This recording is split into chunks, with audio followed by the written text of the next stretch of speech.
welcome to Sundays. Hey, good to hear you all say good morning. You may notice my voice sounds a little bit off today. I think I'm coming down with a little cold or something like that. So if I cough at all, hopefully it won't destroy your eardrums, but I'll do my best today, and Lord willing, that won't happen. But welcome back to Sunday School. We are halfway through the fourth quarter of the second year of the Answers Bible curriculum, and our quarter theme has been God protects and restores, and we've been seeing a lot of that. Last week we looked at the first half of the book of Ezra, how God brought some of his people back into the land, and he caused them to restore the sacrificial system and temple worship. And it was God working the whole time. Remember the phrase is, he stirred up the heart of so-and-so, or he stirred up the hearts of the people. Our theme continues today as we pause in Ezra and we turn over to the book of Esther. The title for today's class is God Uses Esther. Now, you may be wondering, why are we shifting over to Esther? Why don't we finish Ezra? Well, that's because Esther, and then also part of the book of Daniel, actually takes place during the middle of the period that Ezra describes. And since our curriculum is a chronological study through the Bible, we need to examine those other passages before we come back to Ezra. Now, the precise timing depends on the identity of the Persian king Ahasuerus. Now, most say Ahasuerus is what historians know as, or who historians know as Xerxes the First. Ahasuerus is Xerxes the First, though some would also assert that actually Ahasuerus is another name for a different king, like Darius the First or even Artaxerxes the First. We're going to go with Xerxes for today's class, but whatever the case, the account of Esther. After these things, when the anger of King Ahasuerus had subsided, he remembered Vashti and what she had done and what had been decreed against her. Then the king's attendants, who served him, said, "Let beautiful young virgins be sought for the king. Let who pleases the king be queen in place of Vashti." And the matter pleased the king, and he did accordingly. Now there was at the citadel in Susa a Jew whose name was Mordecai, son of Jair, the son of Shimei, the son of Kish, a Benjamite, who had been taken into exile from Jerusalem with the captives who had been exiled with Jeconiah, king of Judah, whom Nebuchadnezzar, the king of Babylon, had exiled. He was bringing up Hadassah, that is Esther, his uncle's daughter, for she had no father or mother. Now the young lady was beautiful of form and face, and when her father and her mother died, Mordecai took her as his own daughter. So it came about when the command and decree of the king were heard, and many young ladies were gathered to the citadel of Susa into the custody of Hegai, that Esther was taken to the king's palace, into the custody of Hegai, who was in charge of the women. Now the young lady pleased him, and found favor with him. So he quickly provided her with her cosmetics and food, gave her 7 choice maids from the king's palace, and transferred her and her maids to the best place in the harem. Esther did not make known her people or her kindred, for Mordecai had instructed her that she should not make them known. Every day Mordecai walked back and forth in front of the court of the harem to learn how Esther was and how she fared. Now when the turn of each young lady came in to go into King Ahasuerus after the end of her 12 months, under the regulations for the women, for the days of their beautification were completed as follows: 6 months with oil of myrrh and 6 months with spices and the cosmetics for women, the young lady would go into the king in this way. Anything that she desired was given her to take with her from the harem to the king's palace. In the evening she would go in, and in the morning she would return to the second harem, to the custody of Shashgaz, the king's eunuch who was in charge of the concubines.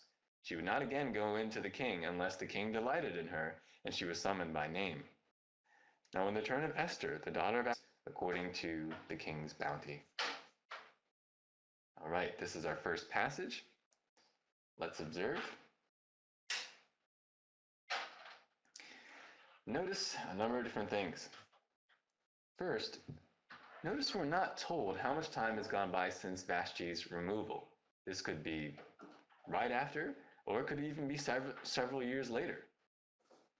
Notice the plan to replace the queen. Beautiful virgins are brought from throughout the empire, remember this is a huge empire, Persian Empire, and added to the king's harem, that is the king's house of women. They're probably added as concubines. These women are then to undergo beautification, afterwards present themselves one by one to the king. King favors will become the new queen. Notice the city in which these events take place, Susa. one of the four capitals of the Persian Empire. The citadel or palace at Susa is going to be the backdrop for most of the events that take place in this book. Notice Mordecai. Mordecai is a Jew and a great-grandson of Kish, who was a Benjamite taken under the exiled Jeconiah. Jeconiah is another name for Jehoiakim, which means Kish was exiled in which step of Judah's destruction? First, second, or third? Not the first, the second. So the first king that the exile takes place is Jehoiakim. Then the second king is Jehoiakim, and then the third king is Zedekiah. So second step of destruction means 599 BC. Now, why is that important? Well, remember in the second destruction, which group of people were taken? It was the great and skilled men and their families. So that means that Kish was probably someone of importance, and that there may be a heritage passed down to Mordecai. Now, how are Mordecai and Hadassah related?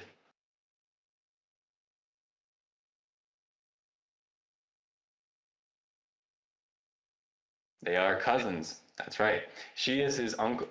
She is his uncle's daughter, Mordecai's uncle's daughter, which means that Mordecai and Esther are cousins. But Mordecai must have been a bit older than Esther because it says he took her into his own care when her parents died. And the two of them live in Susa, which is deep in Persian territory. Think Iran, think pretty far to the east. Now notice that Hadassah is also called Esther. Hadassah is a Jewish name meaning myrtle, and it refers to a kind of shrub. But Esther is a Persian name, and it refers to either the goddess Ishtar or to the Persian word for star. Notice that Hadassah, that is Esther, is described as a young lady beautiful in form and in face. And unsurprisingly, due to her beauty, notice that Esther is taken along with the rest of the beautiful virgins of the empire to be part of the king's harem. The text doesn't give us any clues as to whether she went voluntarily or whether she was forced, but she did go. Notice her treatment in the king's palace. She finds favor in the eyes of Hegai, the eunuch overseeing the women, and is given special attendance and a special place in the house, in the king's house for women. Notice, though, that per Mordecai's instructions, Esther keeps her Jewish heritage secret, does not reveal that she is Jewish. Mordecai continues to be concerned for Esther's welfare and visits the front of the court of the harem daily, which indicates that Mordecai must be a man of some ability or position in the government that he would have access to this prestigious area. It's not like everybody can just walk up to the front of the court of the harem. So he may have been a scribe or have some other position in the government. Notice how long Esther is beautified before she is allowed to see the king. 12 whole months. And then Esther has to wait. It's the 7th year of Ahasuerus' reign before Esther gets to meet the king. That's more than 4 years since Vashti was deposed. Meanwhile, verse 15 says of chapter 2, Esther found favor in the eyes of all who saw her.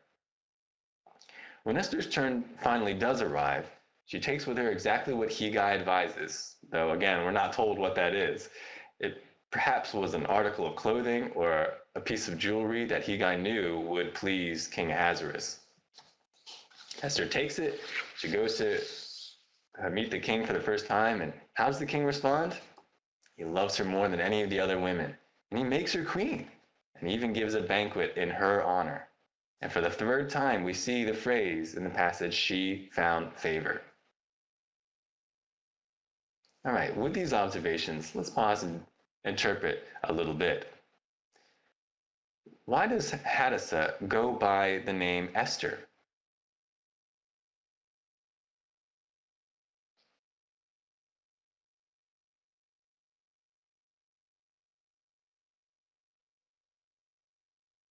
That seems to make the most sense, right? That Hadassah is an obviously Jewish name. Esther is not a Jewish name, so this is part of her concealing her identity according to Mordecai's instructions. Very good. But why is Mordecai so intent on keeping Esther's Jewishness a secret? Why might that be?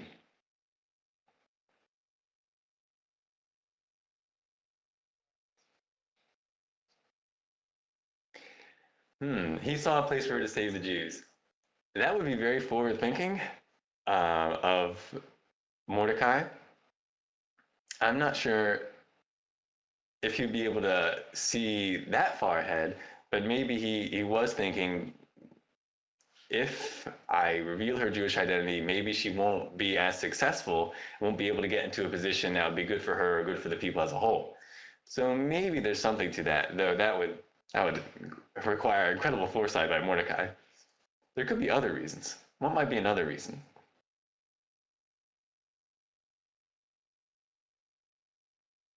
Why conceal her Jewish identity?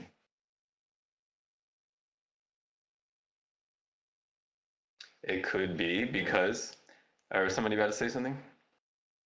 Yeah, is that Shay?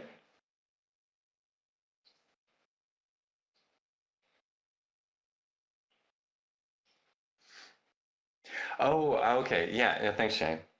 Actually, referring back to the previous comment, right, if we connect Esther's keeping her heritage a secret with her going in before the king, now I see the previous comment that she might have a position that would help her people.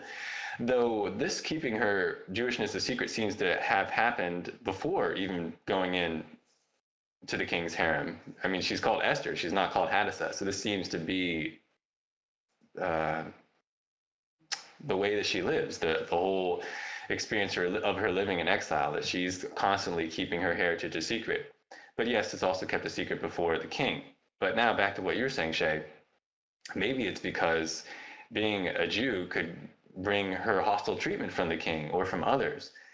And that's certainly a possibility. We know that from the book of Ezra, there were people in the Persian Empire who did not like the Jews. Yeah, we also know from the book of Daniel that there were people who feared the Jews, and they feared the Jewish God. So perhaps those two things are connected. People fear the Jews, and because they fear them, they also dislike the Jews. So Mordecai may have been trying to protect Esther from any disadvantage she might have by being known as a Jewess, both from the king and from the king's officials and the other people of the empire. So it could be a practical measure. It could be one out of fear of hostility. And you might ask, does this show a lack of faith in God? Why are they trying to hide that they are God's people, that they are Jewish? Daniel never hid his heritage. He was praying openly, even when the law forbid that. It's possible that Mordecai and Esther are not exercising great faith. Some may even suggest that they were more secular Jews, that there's not a lot of evidence in this book of their great devotion to Yahweh. But we actually don't have very much evidence in this book to say either way. Don't really have enough details to make a strong judgment. But in any case, Mordecai wanted Esther's heritage to remain a secret, probably from some sort of practical consideration. Well, what happens next? Let's move to our next section in Esther 3. This one's going to be a little bit longer. Esther 3:7 to chapter 5, verse 8. Hold on just one second. Okay. So let me summarize what happens at the end of chapter 2 going into chapter 3. End of chapter 2. It just so happens that Mordecai overhears a plot to kill King Ahasuerus. The plot, or he makes it known, the plot is foiled, the conspirators are executed, and Mordecai's name is noted in the king's chronicle. But he's not given any reward. In the beginning of chapter 3, we hear about the rise of a certain Haman, an Agagite, in the king's court. King Ahasuerus promotes Haman to a high position, and all people customarily bow down and give Haman honor whenever he passes by. All people except Mordecai, that is, who will not bow. The text does not tell us exactly why Mordecai does not bow, except that when asked to relate why he's not bowing to some other people, he mentions that he is a Jew. What does being a Jew have to do with not bowing down to this person? Well, we're left to try and figure out that connection. Mordecai's thinking may have something to do with Haman's heritage, because the text says that Haman is an Agagite. And remember, we actually know who Agag was, or Agag was in the Bible. He was king of the Amalekites. He was part of an ancient enemy of the people of Israel. And God commanded Saul to annihilate this people along with their king. So Agag, if Haman is an Agagite, it goes back centuries to an ancient enemy of Israel. So Haman is exalted. Haman is enraged by Mordecai's not giving honor to Haman, and he determines to destroy both Mordecai and Mordecai's people, now that he knows that Mordecai is a Jew. That brings us up to Esther 3:7. Let's read this next passage into chapter 5, verse 8. So follow along with me. In the first month, which is the month Nisan, in the 12th year of King Ahasuerus, that is the lot, was cast before Haman from day to day and from month to month until the 12th month, that is the month Adar. Then Haman said to King Ahasuerus, there is a certain people scattered and dispersed among the peoples in all the provinces of your kingdom. Their laws are different from those of all the other people, and they do not observe the king's laws. So it is not in the king's interest to let them remain. If it is pleasing to the king, let it be decreed that they be destroyed. And I will pay 10,000 talents of silver into the hands of those who carry on the king's business to put into the king's treasuries. Then the king took a signet ring from his hand and gave it to Haman, the son of Hammedatha the Agagite, the enemy of the Jews. The king said to Haman, the silver is yours and the people also, to do with them as you please. Then the king's scribes were summoned on the 13th day of the first month, as it was written, just as Haman commanded the king to the king's satraps.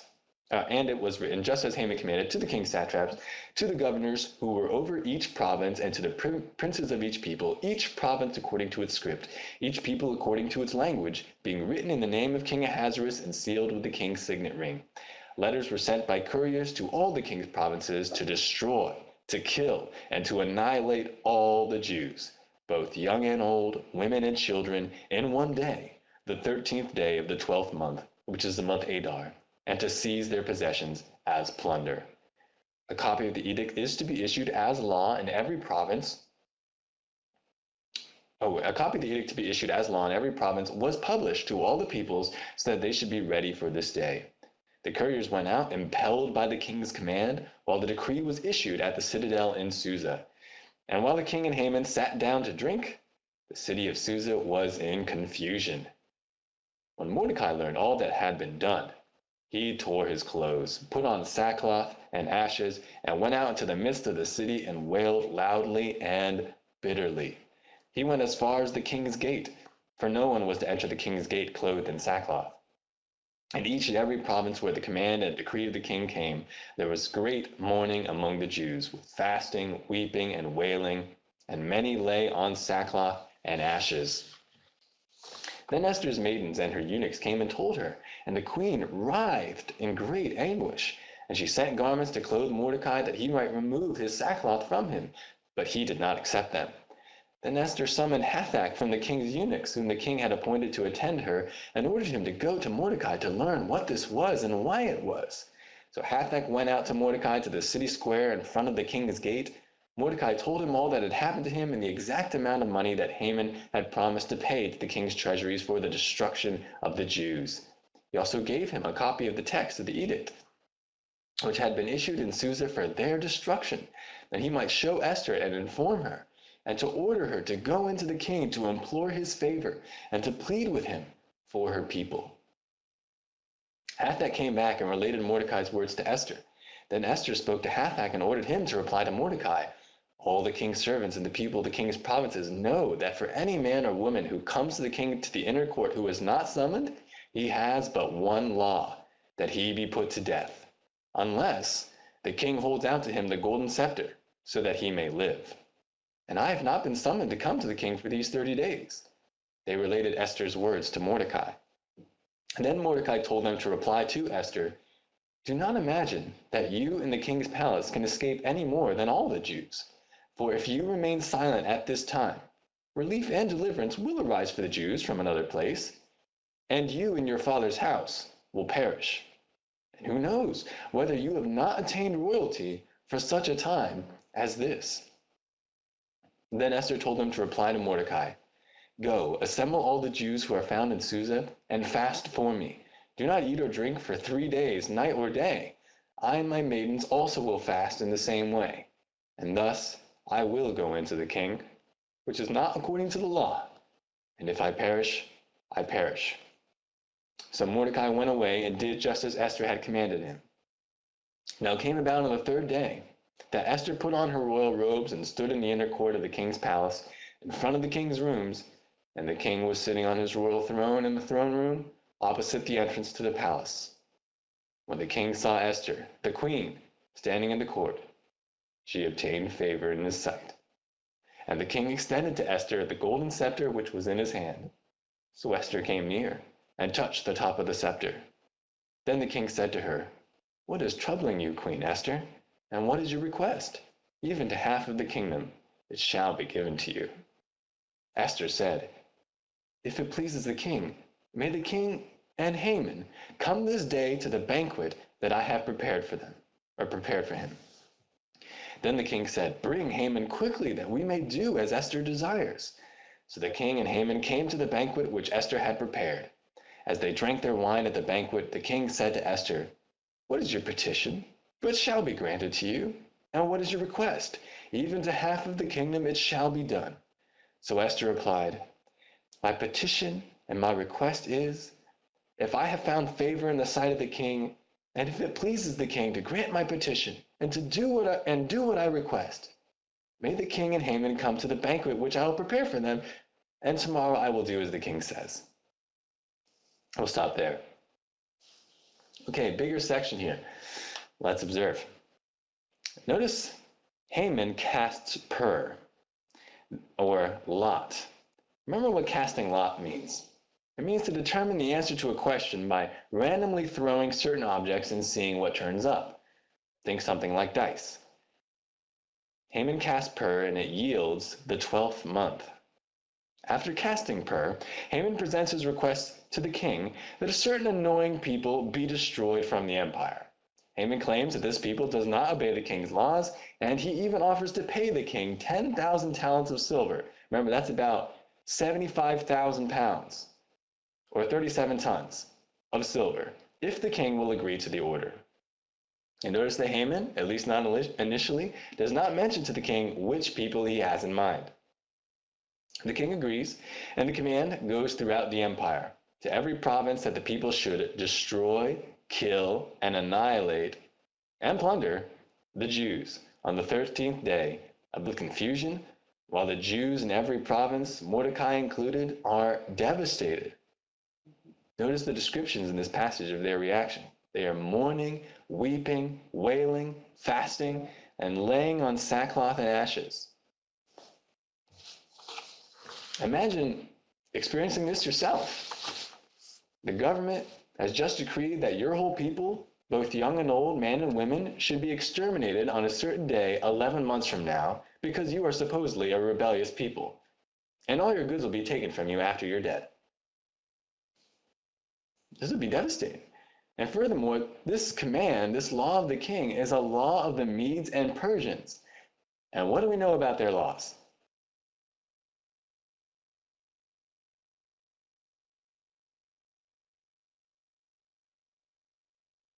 That's right. The laws of the decrees of the king of the Medes and Persians cannot be revoked. Once it's decreed, you can't go back. And that just makes the situation even worse. Mordecai informs Esther of the dark news and commands Esther to plead for the Jews before the king. But Esther tells Mordecai that going before the king without being summoned is against the law. Violating that law means death. It's a capital crime, unless the king extends the golden scepter to the one who comes in. Moreover, the king has not summoned or seen Esther for 30 days.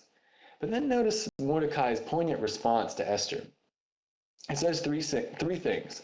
One, don't think that because you're in the palace, you will escape. Two, because if you don't do anything, deliverance will arise for the Jews in another place, but you and your father's house will perish. And then three, and who knows, maybe you were elevated to this royal position to rescue your people. You notice Esther's reply? She determines to do exactly as Mordecai says, but asks the Jews in Susa to fast for her 3 days, she and her maids doing likewise.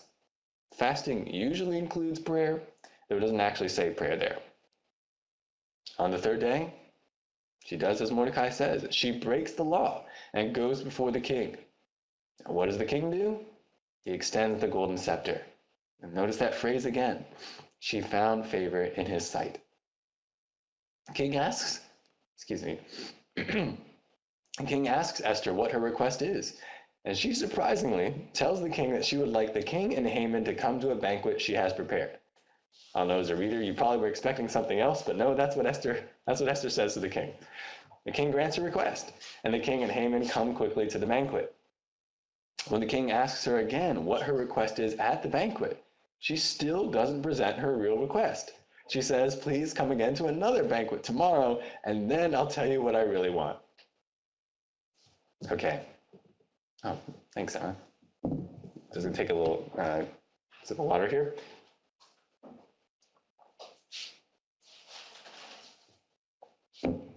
All right. For what was Haman casting pur?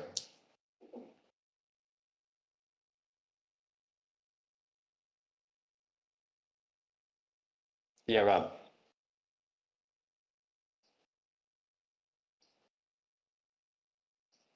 That's got to be it, because that's what appears right before he goes to the king to grant the request.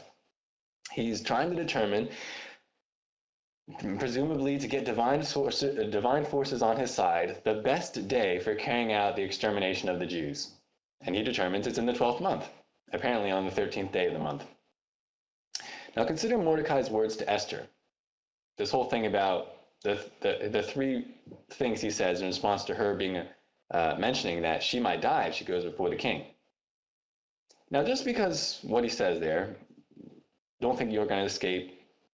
If you don't do anything, there will be deliverance, but you'll perish, and maybe you were meant for this time. Just because someone says something like that in narrative doesn't make it true. But we should ask, are Mordecai's claims, those three things that he says, are they true?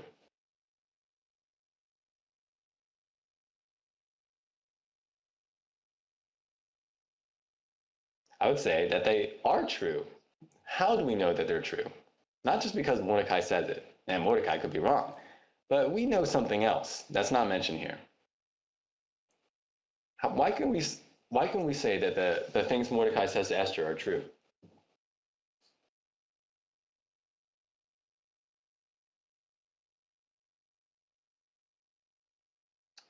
Well, if we think about, or you're about to answer. Oh, somebody in the back, I think, is raising a hand.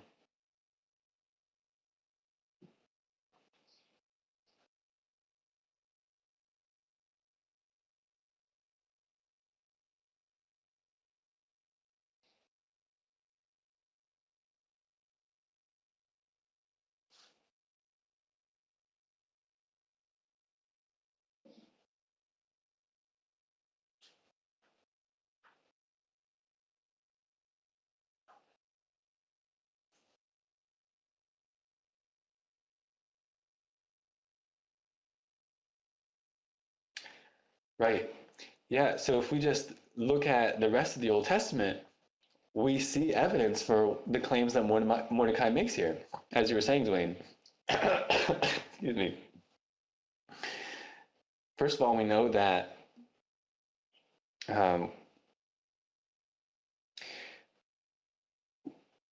God promises to punish those who do evil or who refuse to do good. And so that would go along with his claim to Esther, if you don't do anything, know that you're going to perish. But as Wayne was saying, God also promised to preserve his people. He says, even when he judged Israel, I'm not going to make a complete end of you. And he has a whole bunch of promises that have to be fulfilled in the future, including things involving the Messiah. So when Mordecai says there will be deliverance for our people, he's going back to God's promises. That God says, I'm not going to allow you to be cut off. I may allow you to be chastened, but I'll never let you be destroyed.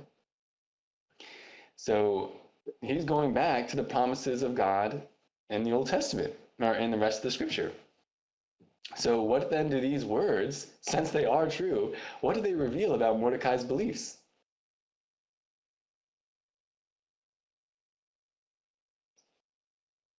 Yeah, he has at least some faith in Yahweh. He believes in the faithfulness and sovereignty of God on behalf of his people, both to preserve and save, but also to judge those who do evil. Because he says, Esther, you don't do anything, you're going to be judged.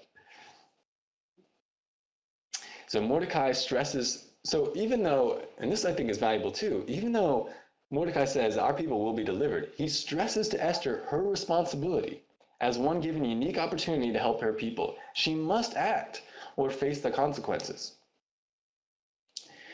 Esther seems to demonstrate some faith as well, both in her fasting and her request for the people to fast. So praying to God, looking to go to God in faith and in hope. And then in actually putting that faith into action by appearing before the king. She didn't know what would happen, but she knew what her responsibility was, and she knew that God could preserve her. And God did. But why does Esther not present her petition right away? Why does she stall twice? We're not told, but what could be one of the reasons?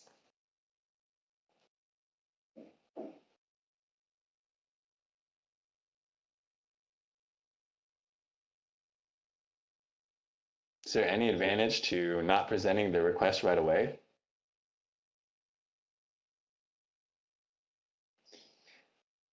We could perhaps think of a couple of reasons why she might do this. One, she might simply be afraid.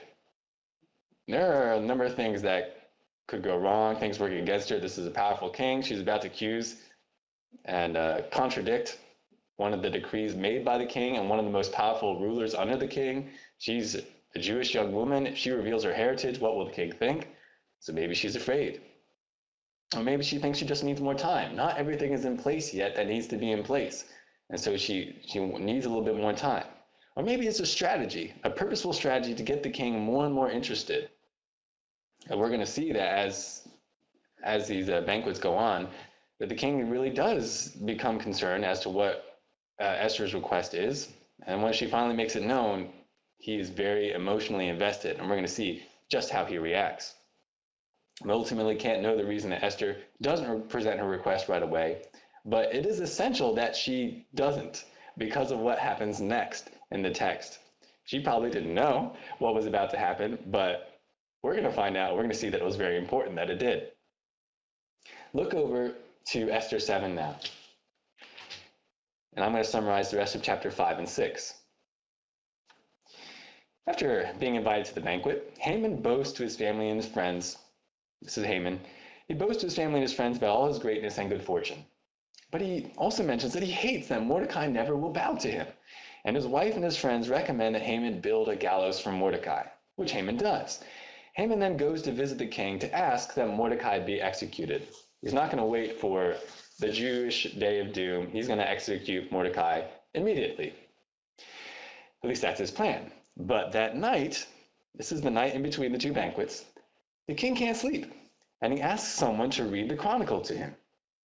And he hears from the king's chronicles that Mordecai saved the king, but was never rewarded for his service. While thinking about what kind of reward to give Mordecai, the king notices that Haman is in the court, and he calls Haman in, and he asks what Haman would suggest as a reward.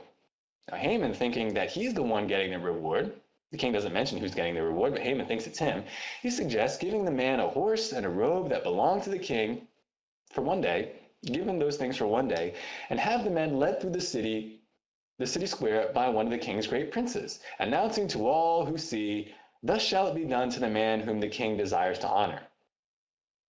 The king replies, "Great idea. Go do all that for Mordecai." And the next day, that's what Haman does. Haman intended to exalt himself and kill Mordecai, but that's not what happens. Instead, Mordecai is the one exalted, and Haman is the one who has to lead him around. This is a very bad turn of events for Haman. He tells it to his wife and friends. And when they hear that Mordecai is a Jew, they say, "Haman, if you're opposing a Jew, you're going to fall. This is just the beginning of your downfall." Which is a very portentous word, because just then, Haman is promptly escorted to Esther's second banquet, which is where we pick up the account in Esther 7. So let's look at Esther 7, 1 to 8:14. Now the king and Haman came to drink wine with Esther the queen. And the king said to Esther on the second day also, as they drank their wine at the banquet, "What is your petition, Queen Esther? It shall be granted you. And what is your request? Even to half of the kingdom, it shall be done." Then Queen Esther replied, "If I have found favor in your sight, O king, and if it pleases the king, let my life be given me as my petition, and my people as my request. For we have been sold, I and my people, to be destroyed, to be killed, and to be annihilated. Now, if we had only been sold as slaves, men and women, I would have remained silent, for the trouble would not be commensurate with the annoyance to the king." Then King Ahasuerus asked Queen Esther, "Who is he, and where is he, who would presume to do thus?" Esther said, "A foe and an enemy is this wicked Haman." And Haman became terrified before the king and queen. The king arose in his anger from drinking wine and went into the palace garden. But Haman stayed to beg for his life from Queen Esther, for he saw that harm had been determined against him by the king.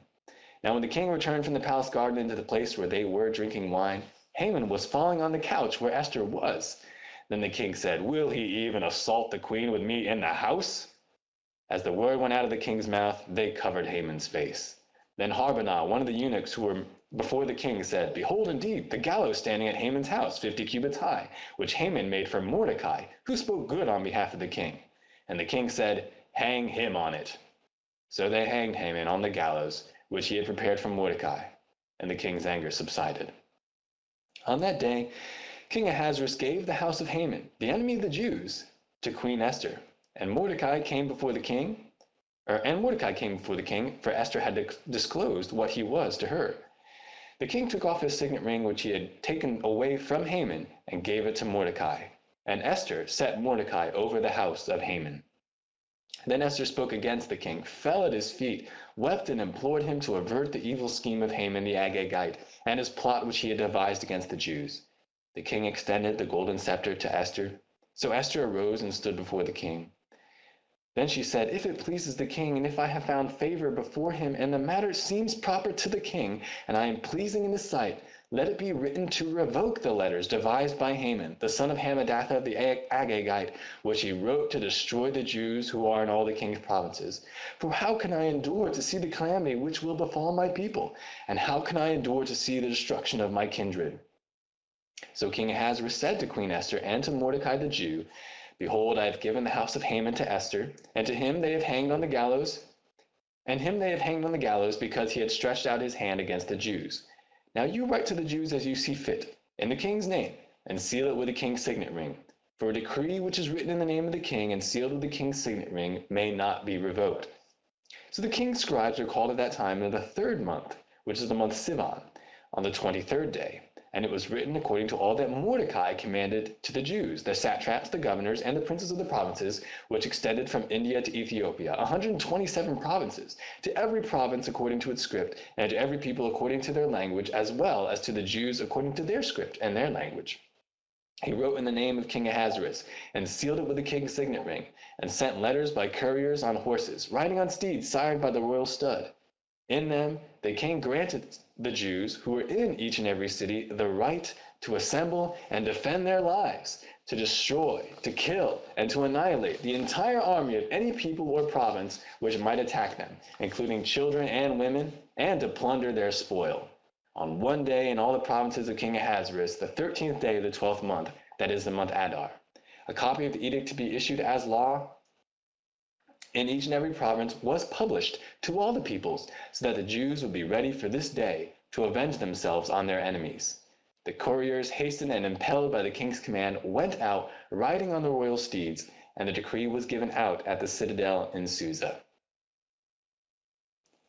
All right, let's observe this last section.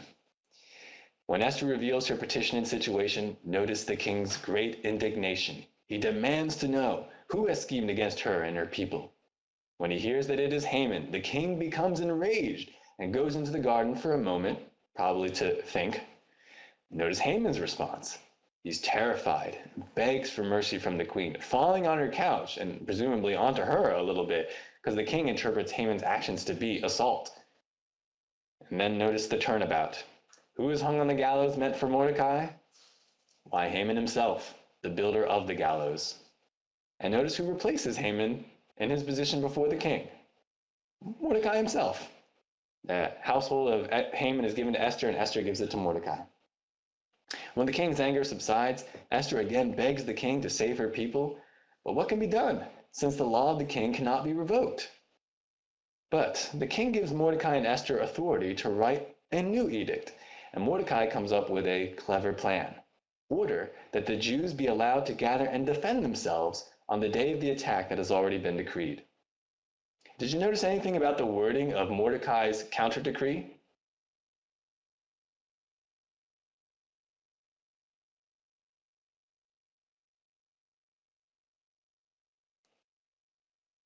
Something similar to the first decree.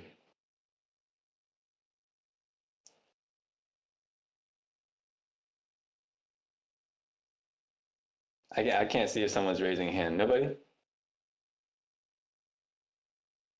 You may have noticed the repetition of a certain phrase: destroy, kill, and annihilate.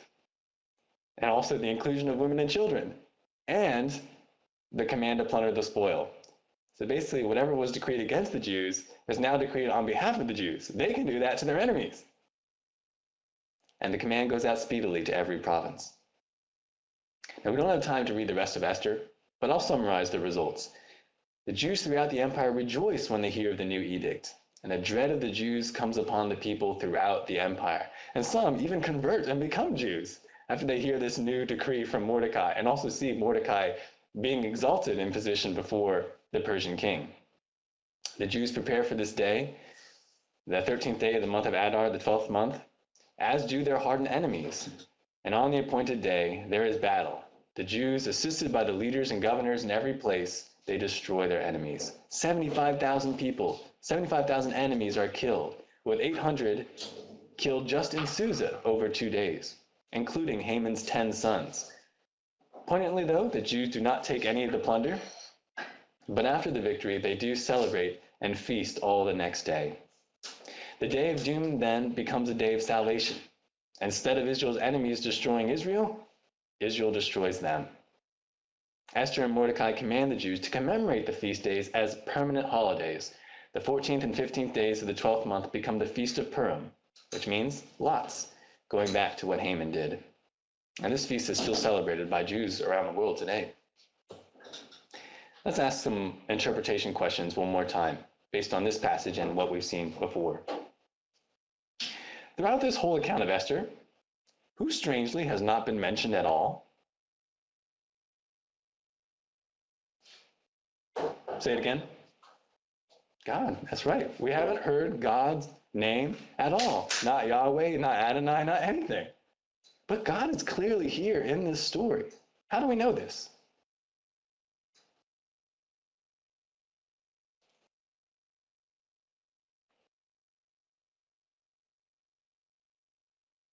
How can we say that though God's not mentioned, he is certainly here? Craig.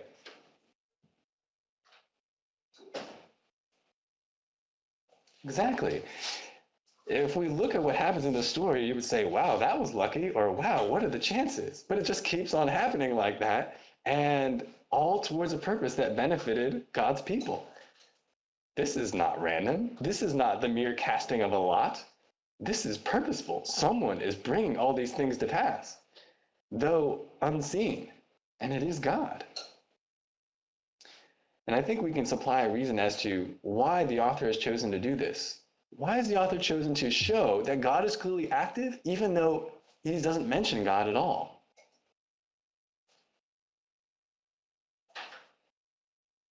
Why does the author do that?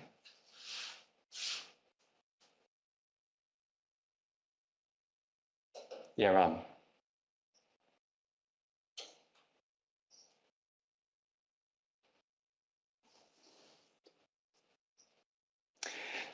Yeah, I mean, that's true. The author doesn't have to say the word God to give the impression that, or to indicate that God is clearly at work. But he's chosen purposefully not to mention the word of God. Esther is one of, I think, just a couple of books in the Bible that don't mention God at all. I think maybe Song of Solomon is another one that doesn't explicitly mention God. So he's done that on purpose. And I think he's trying to say something about something related to God by doing that, namely about providence. And wants to emphasize that even though you might not see God, you might not see his presence, any manifestation of his presence, you might not see any miracle from God, Nevertheless, God is still acting in an amazing way. He's still acting according to his promises and still bringing about his good purposes. This is all about the providence of God. You don't have to see God to realize that God is at work invisibly, secretly, in the circumstances. And even by not mentioning God's name, but showing that God is clearly active, the author reinforces that idea to us. This is about God's providence. I think someone once said that God's simple providence is just as powerful and amazing as any of God's spectacular miracles. I mean, just look at what he brought to pass for the Jews in the days of Esther. And there was no fire from heaven. There was no vision of a prophet. And yet, there was this amazing result. This is God's simple providence, his astonishing providence at work. Thinking about the rest of the scriptures, why was Haman's plan of genocide doomed to fail? Well, actually, I think we've already answered this question. We know that Haman's plan contradicted exactly what God promised to Israel. And not just Israel, but going back to Eve, going back to Abraham, going back to David, a Messiah and Redeemer had to come from the people of Israel for the people of Israel, and his people had to be preserved. There have been many times throughout Israel's history where someone sought to destroy the people of Israel. You can think back to the Egyptians. Pharaoh sought to stop the multiplication of the people of Israel and just keep them as slaves. Or when Athaliah tried to destroy the royal house of David. And in the New Testament, we have Haman who tries to kill all the babies in Bethlehem. There's been efforts throughout history, even in the Bible and since then, to destroy the Jews or destroy the line of David. But God's not going to let that happen. Either miraculously or providentially, God will make sure that does not happen, because he's going to keep his promises. God may allow Israel to be temporarily afflicted, but he would never let them be destroyed. So you see how this all fits in with the holiday, Purim. Purim is the Feast of Lots. What's more random than throwing lots? But Scripture says the lot falls into the lap, but its every decision is from the Lord. Nothing is random. God is in control. And this Feast of Lots actually turns that idea of randomness on its head. It was actually God's providence at work, and that was commemorated. You may have noticed a certain pattern in this account. 3 times we see the same event take place. What's the pattern in this book?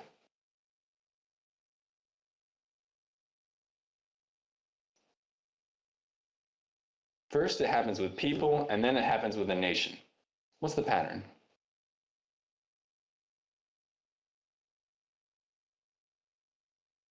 Yeah, Rob.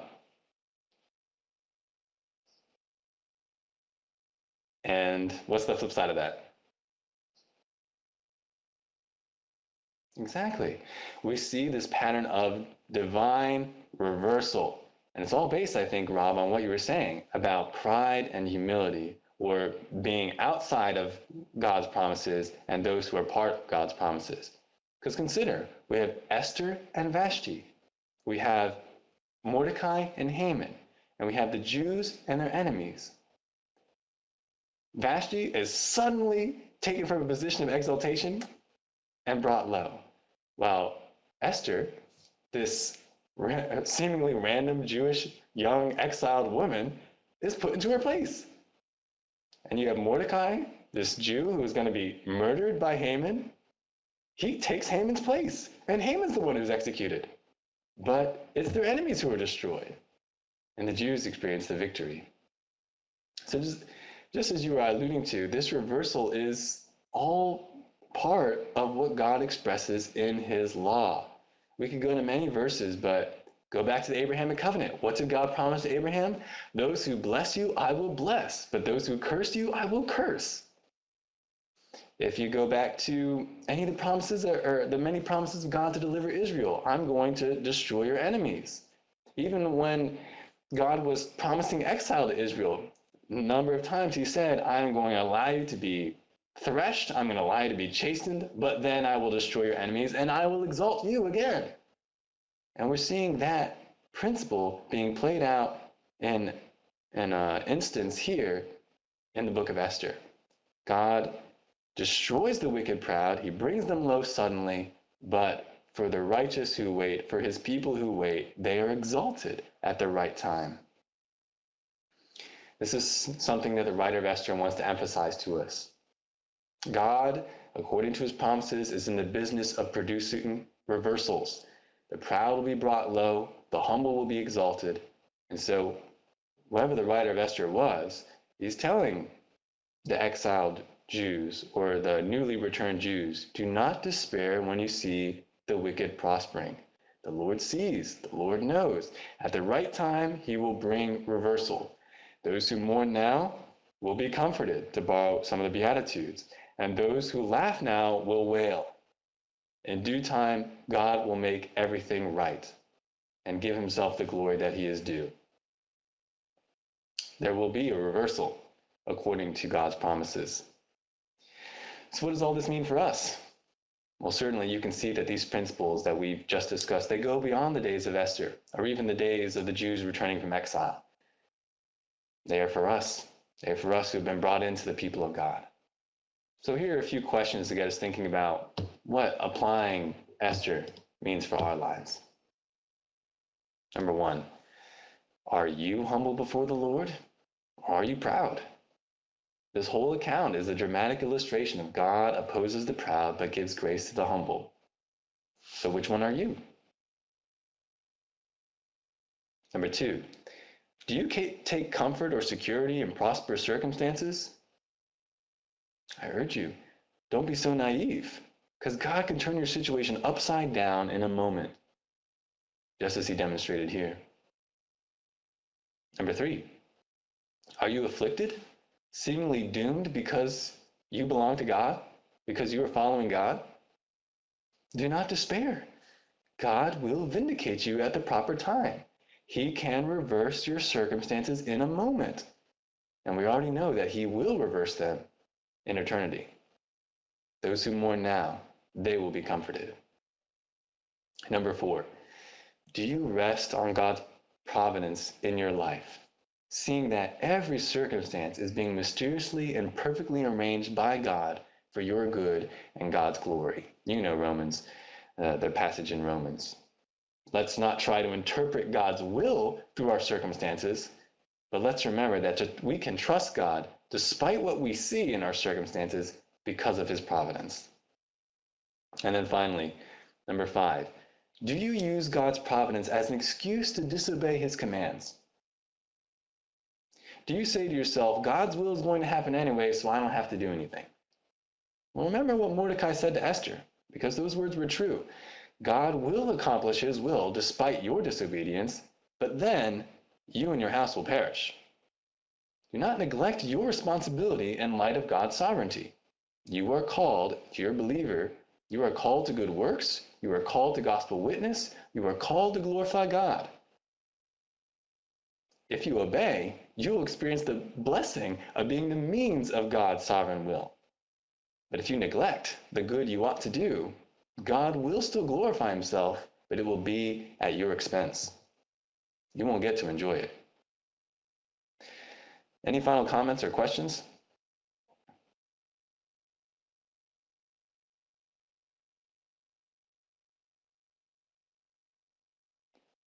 Well, if you think of anything that you'd like to share with me, or if you have a question, feel free to email me. Make a point of responding to the emails because I still want to serve Calvary, even though I'm over here, so don't feel like, oh, I don't want to bother him. It's not a bother. And this concludes our brief study on the book of Esther. Next week, we'll take a look at the book of Daniel one more time as we consider Daniel's visions of the future. Let's close in prayer.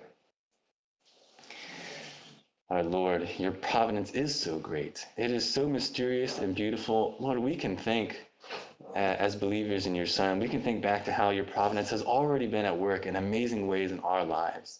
And Lord, that's a great comfort because we know that you're never going to let things get out of control, nor are you going to let us be abandoned. You will always provide, even through the fire, even through the water, even through the trials, Lord. You will be with us, and you will eventually bring about reversal. You will vindicate those who wait upon you. So, Lord, help us to wait upon you. Lord, help us not to be weak. Deliver us from our weak flesh, God, that we would trust you, glorify you, and display your light to the world. Let's not be passive, but embrace our responsibility while taking comfort in your sovereignty. Pray that you bless the rest of Calvary's service today. In Jesus' name, amen. All right, guys, I'll see you next week.